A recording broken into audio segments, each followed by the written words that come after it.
كما قلنا لعل أهم تلك المشاريع، وهي الأهم في حياة الإنسان، لأن كل مشروع يحتمل مولانا أنه قضية الوقت والتصابر عليه وقضية النجاح أو لا، إنما هذه القضية وهي قضية الزواج هي تعتبر من أهم المشاريع.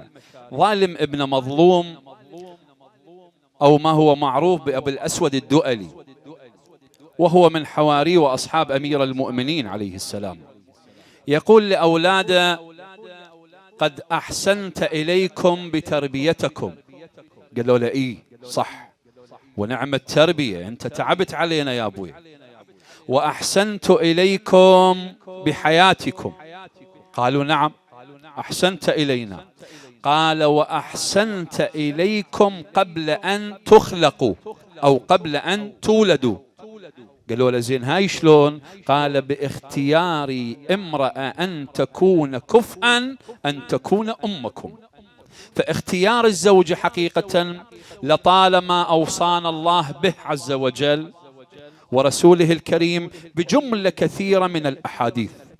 مو القضية قضية جمال، قضية مادة، قضية شيء ملموس، إنما لعل الجوهر والأشياء المعنوية لها واقع أكثر وأغمق من هذا الأمر بكثير. إذا ما أردنا أن نفهم هذه المفاهيم بجملتها، نجي مولانا إلى إقرار الإمام سلام الله عليه بكلام المباشر علما إلى أخيه عقيل. حقيقة هذا الحديث وهذا الحوار نقف على الكثير من المفاهيم. إذا ما أردنا الفهم حولها، نجي مولانا نفصل حديث الإمام: الكلمة تلو الكلمة الأخرى، وذلك بقوله: يا عقيل اختر لي. أولا، من هو عقيل؟ عقيل ولعله هو الأقرب إلى قلب رسول الله صلى الله عليه وآله، هذا من باب التعريف. يدخل أمير المؤمنين على رسول الله يقول له: يا حبيب الله إنك لتحب عقيلا. عقيل مولانا يكون الأخ الأكبر لأمير المؤمنين كما تعلمون. قال له: نعم إنني لأحبه حبين: حبا له هو، وحبا لأبيه وأبوه يحبه، ويولد له ولد يقتل في سبيل محبة ولدك هذا، وأشار على أبي عبد الله الحسين، فعليه فليبكي الباكون ويذكره الذاكرون، وهو الإمام مسلم بن عقيل صلوات ربي عليه. عقيل لم يكن بالشخصية الاعتيادية أبدا في عصر الإسلام وما قبل عصر الإسلام أيضا. كان الناس يفترشون له الفراش عند الكعبة، وتأتي القبائل والأفراد والناس جميعا يسألونه عن وقائع الدهور، أي بمعنى أن عقيل كان عبارة عن موسوعة تاريخية. ولو أتاه نفرا من الناس وسأله على نسبه فيعطيه، فيقول: أنا فلان ابن فلان ابن فلان مثلا، أو جدي فلان ابن فلان، يقول يأخذه عقيل ويوصله بالنسب إلى آدم عليه السلام. فكان كخلفية علمية تاريخية، مو بالإنسان الهين.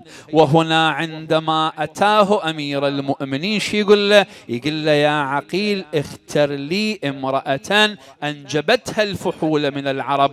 أولا إن الإمام يعلمنا الرجوع لأصحاب الاختصاص، وإنه صاحب اختصاص وهو عارفا بقضية الأنساب والعشائر، وهو عقيل عليه السلام. أيضا يعلمنا الإمام فرد مفردة جدا جميلة، وهو الإنسان مهما كان علمه ومهما كانت مكانته، وأي مكانة تضاهي مكانة أمير المؤمنين وعلمه، وهو القائل: علمني رسول الله صلى الله عليه وآله 1000 بابا من العلم يفتح لي في كل باب 1000 باب. ألا يكون أمير المؤمنين أيضا عالما بالأنساب والعشائر والقبائل أو بوقائع الدهور وما صار وما جرى وما أسلف؟ أوليس هو القائل رسول الله قد علمت علي بن أبي طالب علم الأولين والآخرين؟ وتلك برواية جميلة تقول عائشة: وكان رسول الله في حجرتي، أي بمعنى اليوم المنشان لعائشة. يقول: طرق الباب وإذا به علي بن أبي طالب على الباب. قال: أين رسول الله؟ أين حبيب الله؟ قالت: له في غرفته. يقول: هنا استأذن، أذن له رسول الله بالدخول. يقول: فدخل فأغلقوا الباب عليهم، فما خرج علي عليه السلام من رسول الله إلا بوقت صلاة الفجر عندما أذن المؤذن. يقول: راحوا مولانا اثنيناتهم إلى الصلاة. باليوم اللي بعده رسول الله ايش قال لها؟ قال لها: الليلة مالتك راحت عليك، فأني عوضا عن تلك الليلة أنا اليوم شنو؟ أنا اليوم عندك. يقول: أيضا طرق الباب وإذا به علي بن أبي طالب. مثل هيك مرة يعني شو تشوف بعد من علي بن أبي طالب حقيقة؟ المهم قال: أين رسول الله؟ هذا رسول الله. يقول: دخل عليه فلم يخرج من رسول الله إلا وبهما خرجا إلى الصلاة. فقالت هذه الكلمة، قالت له: يا رسول الله، مال عليا ومالي، يعني بالمعنى العام علي بن أبي طالب شو يريد من عندي؟ يعني لاحقني حتى على أيامي بالمعنى العام. قال: أما في اليوم الأول سردت عليه علم الأولين والآخرين، وفي اليوم الذي بعده أتى علي فسرد علي ما علمته إياه من علم الأولين والآخرين. أولا يكون من علم الأولين والآخرين هي وقائع الدهور وما فيها والأنساب وغيرها، ولعل هذه الأمور هي أخف حقيقة من علوم آل محمد. هنا أيضا يعلمنا علي بن أبي طالب هذه القضية بالرجوع إلى ذوي الاختصاص، وأيضا يعلمنا أن مقام الأخ الكبير أو الوالد أو الجد فإن مقامهم محفوظ. فإذا ما الأصغر قرر مشروع زواج مثلا أو غيره، مو من المعيب حقيقة أن يرجع لمن هو أكبر منه، حتى وإن كان مقام الأصغر عند الله هو أعلى وأرفع. القضية الأخرى، يوم ما استند إلى عقيل هنالك بها باب، ولعل هذا الباب هو الأوضح، وهو من باب المحافظة على من؟ على الأطهر، أي بمعنى أنا أقدم المقدس من باب المحافظة على من؟